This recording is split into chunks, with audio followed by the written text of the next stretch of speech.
लेकर जाइएगा, एक जज्बे को लेकर जाइएगा, एक जुनून को लेकर जाइएगा कि नसीम सिद्दीकी दिल्ली से आया था और दुनिया के मुसलमानों को एक पैगाम देकर गया।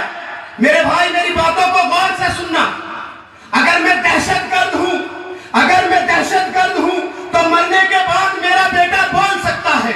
अगर मैं दहशतगर्द हूं तो मरने के बाद मेरा बेटा बोल सकता है। हुकूमत के इशारों पर तो मुर्दा बोल सकता है, हुकूमत के इशारों पर तो मुर्दा बोल सकता है। और इस हिंदुस्तान में नफरतों ने लूटी है इतनी अजमतें, इस हिंदुस्तान में नफरतों ने लूटी है इतनी अजमतें। अगर पूछना चाहो तो दुपट्टा बोल सकता है, अगर पूछना चाहो तो दुपट्टा बोल सकता है।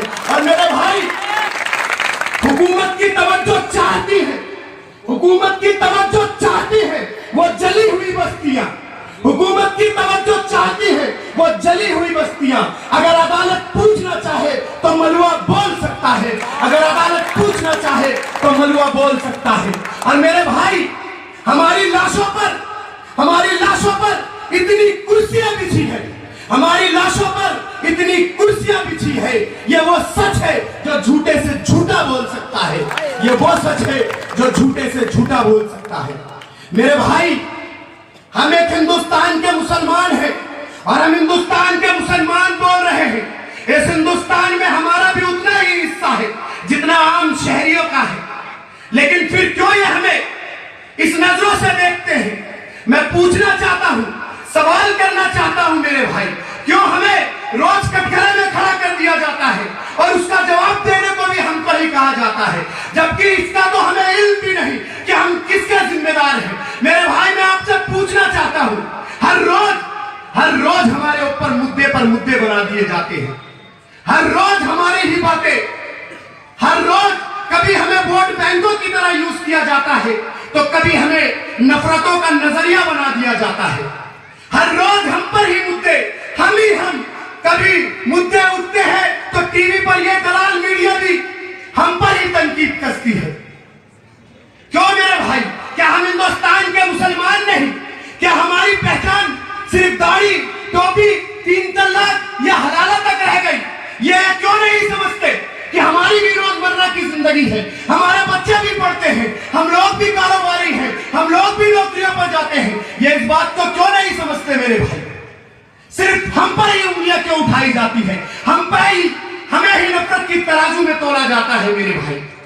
मैं पूछना चाहता हूं इन लोगों से, क्या हमारी मां बहनें जो बुरखे में लिपटी है, क्या वो 3 तलाक की मारी है?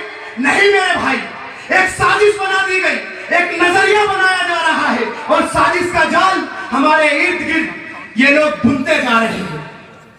हम लोग नहीं समझते हिंदू और मुसलमान में फर्क, क्योंकि हमने भी होली और दिवाली की रोशनी देखी है, लेकिन फिर भी ये लोग हमारे आसपास एक नफरत की दीवार खड़ी करते जा रहे हैं, एक नफरत की ऐसी दीवार जिसे तोड़ना आने वाले वक्त में बहुत मुश्किल है मेरे भाई।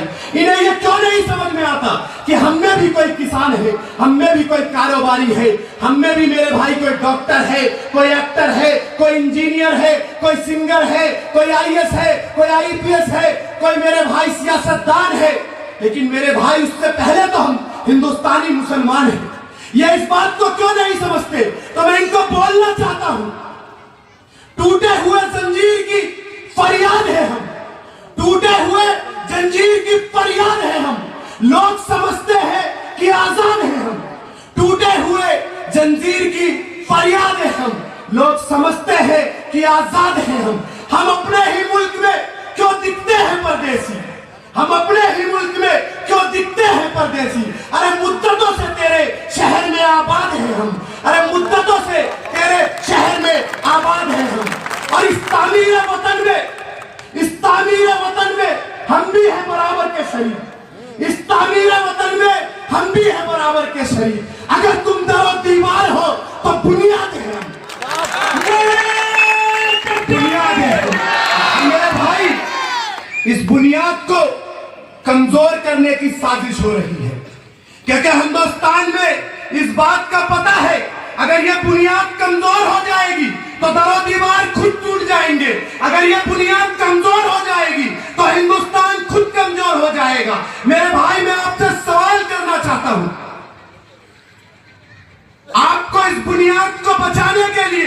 इकट्ठा होना पड़ेगा, एक क़यादत में आना पड़ेगा, एक जगह होना पड़ेगा। जब तक आप इस बुनियाद को मजबूत नहीं करोगे मेरे भाई, तो याद रखना हिंदुस्तान के अंदर हमारी हस्ती तक मिटा दी जाएगी, हवा की तरह बिखर जाएंगे, हमारा आता पता भी नहीं होगा, कोई तुम्हें पूछने वाला नहीं होगा, कोई तुम्हारा हाल लेने वाला नहीं होगा मेरे भाई। मेरे बाप को बताता हूं मेरे भाई, अभी बाकी है लहू मेरे खूने जिगर का। और इस हिंदुस्तान के अंदर और मुसलमानों को इस बात का बखूबी पता है कि जब से हिंदुस्तान आबाद हुआ या जब से इस्लाम पैदा हुआ मेरे भाई, इस्लाम आया, मुसलमानों को अपनी शरीयत से, अपने इस्लाम से, अपने ईमान से, अपनी कुर्बानी से हमेशा मोहब्बत रही है। लेकिन 750 साल हुक्मरानी करने वाली कौन आज अगर इन 72 सालों में 1947 से लेकर 2018 तक अगर मुसलमानों की तरक्की की दास्तां बयां करूं मेरे भाई, तो कुछ इस तरीके से तरक्की बयां होती है। इन 72 सालों के अंदर मुसलमानों की तरक्की इस तरीके से बयां होती है कि धुआं उठा तो उठता रहा, बस्तियां जली तो जलती रही, लाश गिरी तो गिरते रहे, खून बहा तो बहता गया, अजमतें लुटी तो लुटती रही, कोखे वीरान हुई तो होती रही, लेकिन हमारे कदम नहीं लड़खड़ाए, हमारा दिल नहीं घबराया। ना ही मेरे भाई हमारे कदम लड़खड़ाए, ना ही हमारा दिल घबराया, क्योंकि जुल्म तो जुल्म है, बढ़ता है तो मिट जाता है, और खून तो खून है, गिरता है तो जम जाता है। और इसी खून से हमने इस 72 सालों में हिंदुस्तान के अंदर अपनी तरक्की को सींचा है मेरे भाई।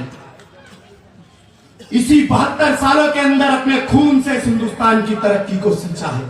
मुझे याद है और आपको भी याद होगा, यही दिसंबर का महीना, वो 1992 का काला दिन, जब जालिमों ने यह इरादा किया कि बाबरी मस्जिद को गिरा देंगे, हिंदुस्तान से मुसलमानों को मिटा देंगे, हिंदू और मुसलमानों को लड़ा देंगे। लेकिन वह जालिम ये कैसे भूल गया कि हम ही है सितारों पर कमंदे डालने वाले, हम ही है कुफ्र के सीने में खंजर गाड़ने वाले, और हम ही है गर्दिशों का रुख मोड़ने वाले, और हम ही है मौत से आंखों को मिलाने वाले। लेकिन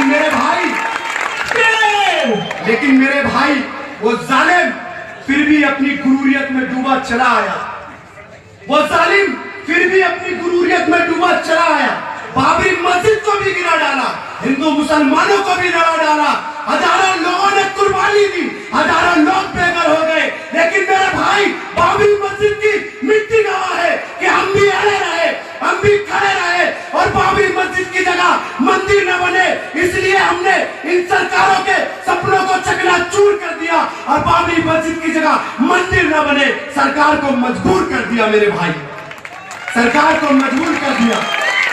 आज ये लोग कहते हैं मेरे भाई कि हमारे शरीयत को बदल डालेंगे, हमारे तारीख को बदल डालेंगे, हमारे शरीयत को मिटा डालेंगे, हमारी तारीख को मिटा डालेंगे।